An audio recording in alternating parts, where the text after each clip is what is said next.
सुप्रभात बच्चों। आज हम कक्षा 8 के भूगोल विषय का पाठ 6 मानव संसाधन का पहला प्रकरण जनसंख्या वितरण और घनत्व इसके बारे में पढ़ेंगे। तो चलिए करते हैं पाठ को शुरू। मानव संसाधन। तो देखो बच्चों, सबसे पहले ये कि संसाधन क्या है।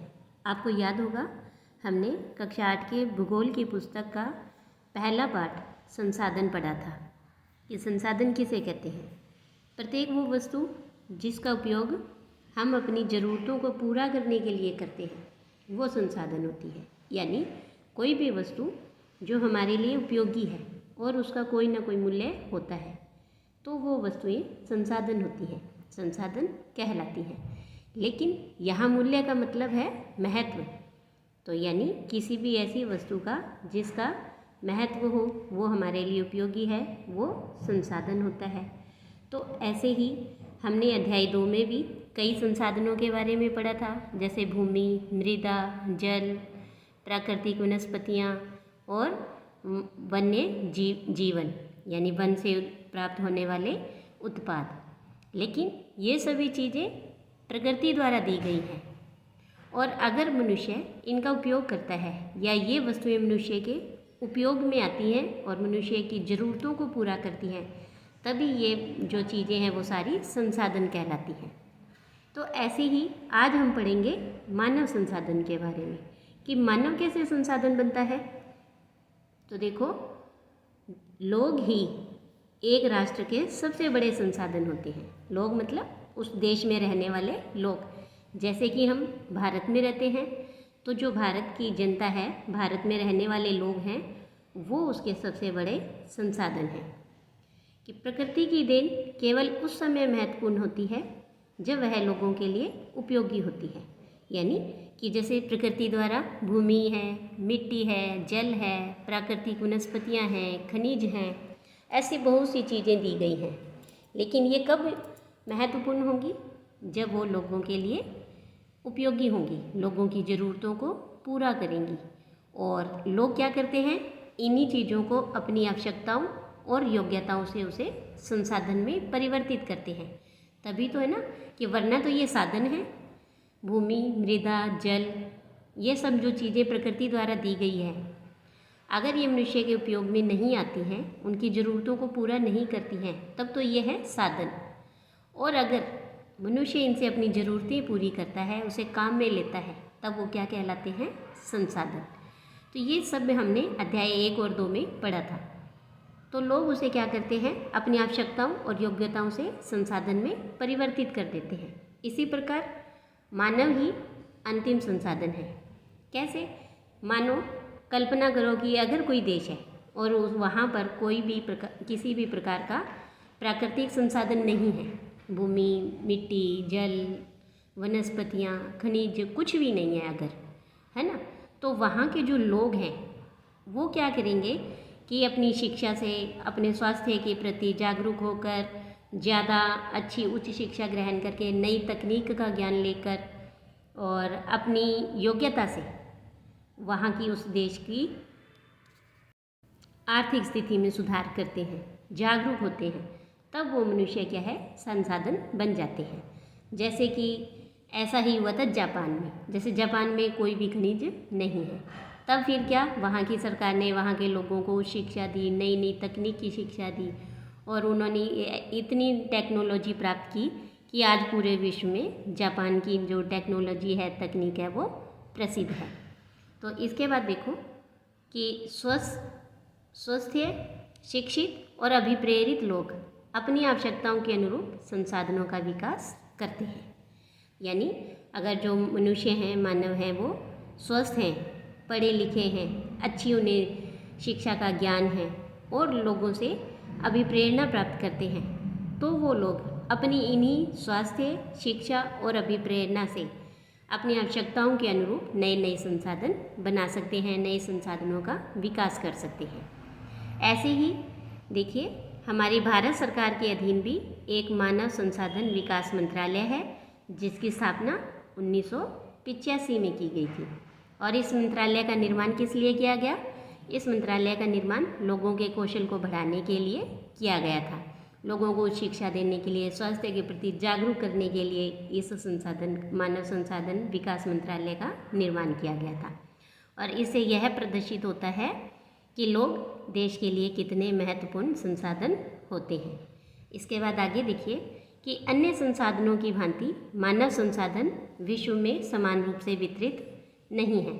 जैसे हमने इन पीछे के अध्यायों में पढ़ा कि जैसे इस पूरी पृथ्वी पर भूमि है वो असमान है, मिट्टी है वो समान नहीं, उनका वितरण है वो समान नहीं है, कहीं मृदा ज़्यादा है कहीं कम है। ऐसे ही हमने जल का वितरण भी पढ़ा था, कहीं है जल की मात्रा अधिक है, कहीं जल की उपलब्धता कम है।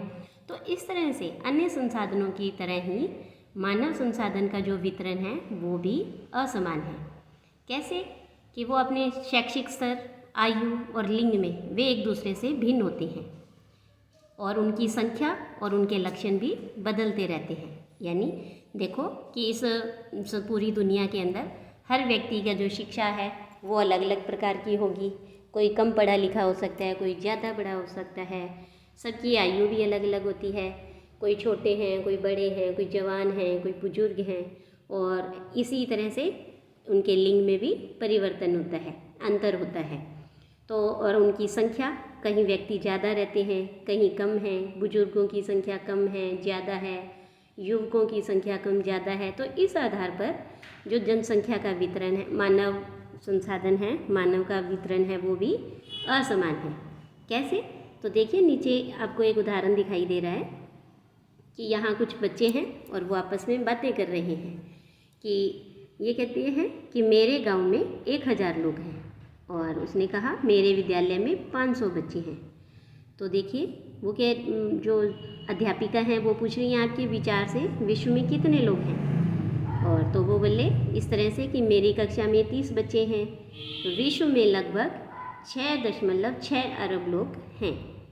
तो फिर अध्यापिका ने पूछा कि 1 अरब में कितने शून्य होते हैं, और इस संख्या को आप कैसे लिखेंगे। इसके बाद देखिए कि यहाँ है, क्या आप जानते हैं प्रधानमंत्री कौशल विकास योजना को 2015 में 1 करोड़ भारतीय युवाओं को 2016 से 2020 तक प्रशिक्षित करने के उद्देश्य से शुरू किया गया था। तो इस योजना का क्या उद्देश्य था? इस योजना का उद्देश्य संभाव्य और मौजूदा रोजगार अर्जक को गुणवत्ता प्रशिक्षण प्रदान करके रोजगार योग्य कौशल की योग्यता को प्रोत्साहित करना। यानी कि भारत के लोगों को रोजगार के लिए प्रशिक्षण दिया जाता था कि उनके अंदर ऐसी गुणवत्ता हो, ऐसे कौशल हो कि जिससे वो अधिक से अधिक रोजगार प्राप्त कर सके। इसके बाद देखो आगे है जनसंख्या का वितरण। जैसे अभी हमने पढ़ा कि अन्य संसाधनों की तरह मानव संसाधन का जो वितरण है वो भी असमान है, ऐसे ही जनसंख्या का वितरण अब हम देखते हैं। भूपृष्ठ पर जिस प्रकार लोग फैले हुए हैं उसे जनसंख्या वितरण का प्रतिरूप कहते हैं। विश्व की जनसंख्या का 90% से अधिक भाग भूपृष्ठ के 30% भाग पर निवास करता है। तो देखो बच्चों, हमने ये पहले पढ़ा है कि जो पूरी पृथ्वी है उस पर 70% पानी है और 30% क्या है? 30% भूमि उपलब्ध है। तो इसी 30% पर विश्व की कितनी जनसंख्या रहती है? 90%। तो विश्व की 90% जनसंख्या 30% भूभाग पर या भूपृष्ठ पर रहती है। विश्व में जनसंख्या का वितरण बहुत ही असमान है, और कुछ क्षेत्र बहुत घने बसे हैं तो कुछ क्षेत्र विरल बसे हुए हैं। जैसे कि कोई पहाड़ी क्षेत्र है वहाँ जनसंख्या का वितरण है कम होगा, मरुस्थलीय इलाका है वहाँ जो लोग हैं कम रहते हैं, तो जो मैदानी इलाके हैं वहाँ जो लोग हैं वो ज़्यादा रहते हैं, वहाँ जनसंख्या का बसावट है वो ज़्यादा होगी। इसके बाद देखिए कि दक्षिण और दक्षिण पूर्वी एशिया, यूरोप और उत्तर पूर्वी उत्तर अमेरिका घने बसे हुए क्षेत्र हैं। तो देखो कि दक्षिण और दक्षिण पूर्वी एशिया यानी कि जैसे हमारा भारत है, चीन है, जापान है, ये आदि देश यहाँ आते हैं, तो इनकी जनसंख्या सबसे ज़्यादा है। यहाँ पर जनसंख्या वितरण है वो अधिक है। इसके बाद यूरोप है, फिर उत्तर पूर्वी और उत्तरी अमेरिका है, ये घने बसे हुए क्षेत्र हैं। और ऐसे ही उच्च अक्षांशीय क्षेत्रों में, उष्णकटिबंधीय मरुस्थलों में, उच्च पर्वतों और विषुवंतीय वनों में जो क्षेत्र है वहाँ लोग बहुत कम रहते हैं। तो देखो उच्च अक्षांशीय क्षेत्र यानी कि जैसे हमने कई बार पढ़ा है, जैसे भूगोल, ये पृथ्वी है, ये भूमध्य रेखा है 0 डिग्री पर, और ये यहाँ पर 66.5 डिग्री पर कर्क रेखा है, नीचे मकर रेखा है। तो ये तो हुए उष्णकटिबंधीय क्षेत्र। और 66.5 डिग्री से यहाँ 90 डिग्री उत्तरी ध्रुव के बीच में जो ये वाला स्थान है, ये वाला, यहाँ पर ये क्या है, उच्च अक्षांशीय क्षेत्र है। तो यहाँ पर क्या है, जो बसावट है वो कम होती है। मरुस्थलीय इलाका है, जो गर्म इलाका है, वहाँ पर है जनसंख्या वितरण असमान है, वहाँ बहुत कम लोग रहते हैं। ऊंचे पर्वतों पर लोग कम रहते हैं। और ऐसे ही विषुवतीय वन यानी वही विषुवत रेखा के आसपास जो भूमध्य 0 डिग्री अक्षांश है, वहाँ पर लोग हैं वो कम रहते हैं। विषुवत वृत्त के दक्षिण की अपेक्षा विषुवत वृत्त के उत्तर में बहुत अधिक लोग रहते हैं। तो अब देखो, जैसे हमने ये भी देखा पृथ्वी को कि ये विषुवत रेखा थी, तो ये इसका उत्तरी गोलार्ध है और ये दक्षिणी गोलार्ध है। तो ये कह रहे हैं कि विषुवत वृत्त के दक्षिण की अपेक्षा यानी यहाँ की अपेक्षा यहाँ लोग अधिक रहते हैं। तो उत्तरी वृत्त में लोग हैं वो अधिक रहते हैं। विश्व की कुल जनसंख्या के लगभग 3/4 लोग 2 महाद्वीप एशिया और अफ्रीका में रहते हैं। तो देखो कि जैसे विश्व में जितनी भी जनसंख्या है उसके 3/4 लोग यानी 75% लोग, कितने 75% लोग हैं वो 2 महाद्वीपों में, एशिया महाद्वीप और अफ्रीका महाद्वीप में रहते हैं। और विश्व के 60% लोग केवल 10 देशों में रहते हैं। तो देखो ये तो है कि 100 में से 75% लोग 2 महाद्वीप में रह रहे हैं, एशिया और अफ्रीका में। लेकिन अगर हम देशों की बात करते हैं तो 10 ऐसे देश हैं जिसमें पूरे विश्व के 60% लोग हैं वो रहते हैं। तो ये 10 देश कौन से हैं ये अभी हम देखेंगे। इन सभी देशों में 10 करोड़ से अधिक लोग रहते हैं। तो अब देखिए यहाँ पर आपको एक ये चित्र दिखाई दे रहा है कि महाद्वीपों के अनुसार है जो विश्व जनसंख्या का वितरण आपको दिखाई दे रहा है। तो जैसे ये जो पीले रंग में है ये एशिया के हैं, ये देखो कितने लोग दिखाई दिए हैं। तो यानी कि एशिया में जनसंख्या क्या है, अधिक है ना।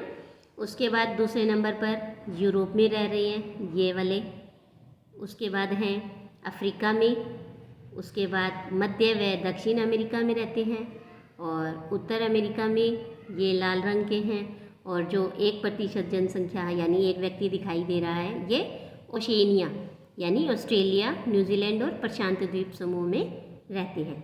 तो ये है जैसे 100 लोगों में से, जैसे तो ये एक व्यक्ति है, यानी अगर पूरी दुनिया में 100 लोग हैं तो उसमें से एक व्यक्ति यहाँ ओशिनिया में रह रहा है, यानी 1% लोग यहाँ हैं और ये 5 हैं तो 5% उत्तरी अमेरिका में रहते हैं।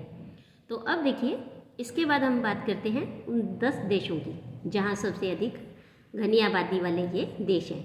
तो सबसे नंबर 1 पर है चीन, कि चीन में सबसे ज़्यादा जनसंख्या है। नंबर 2 पर है भारत, 3 पर है यूएसए, फिर इंडोनेशिया 4 पर, ब्राज़ील, पाकिस्तान, बांग्लादेश, नाइजीरिया, रूस और जापान।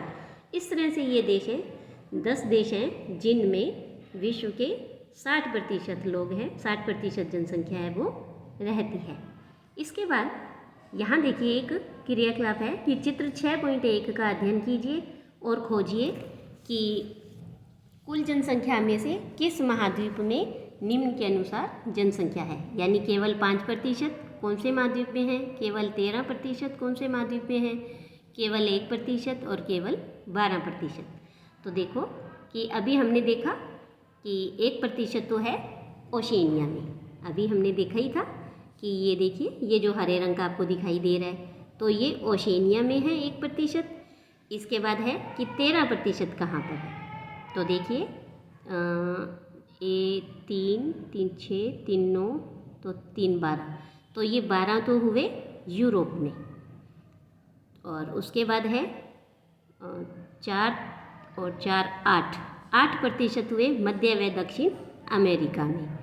इसके बाद है ये जो नीले रंग के आपको दिखाई ये वाले, ये हुए अफ्रीका में, और अफ्रीका में है 13%। तो इस तरह से देखिए कि अलग अलग महाद्वीपों में अलग अलग जनसंख्या का वितरण है, और सर्वाधिक जनसंख्या है वो यहाँ पर दिखाई दी गई है एशिया के अंदर, और दूसरे नंबर पर है अफ्रीका महाद्वीप में।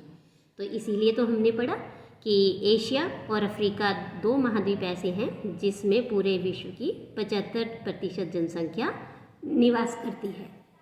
इसके बाद देखिए जनसंख्या घनत्व। तो देखो जनसंख्या का घनत्व क्या होता है, घनत्व इसे देखते हैं हम। पृथ्वी पृष्ठ के 1 इकाई क्षेत्र में रहने वाले लोगों की संख्या को जनसंख्या घनत्व कहते हैं, और सामान्य रूप से यह प्रति वर्ग किलोमीटर में व्यक्त किया जाता है। तो जैसे मान लो ये 1 किलोमीटर ऐसे, 1 किलोमीटर ऐसे, तो ये वर्ग बन गया 1 किलोमीटर का। अब इसके अंदर कितने लोग रहते हैं, तो ये क्या हुआ इनका जनसंख्या घनत्व। तो यानी प्रति वर्ग किलोमीटर में कितने लोग रहते हैं वो जनसंख्या घनत्व कहलाता है। तो इसीलिए हमें जनसंख्या घनत्व की ये परिभाषा हमेशा याद रखनी है कि पृथ्वी पृष्ठ के 1 इकाई क्षेत्र में रहने वाले लोगों की संख्या को जनसंख्या घनत्व कहते हैं।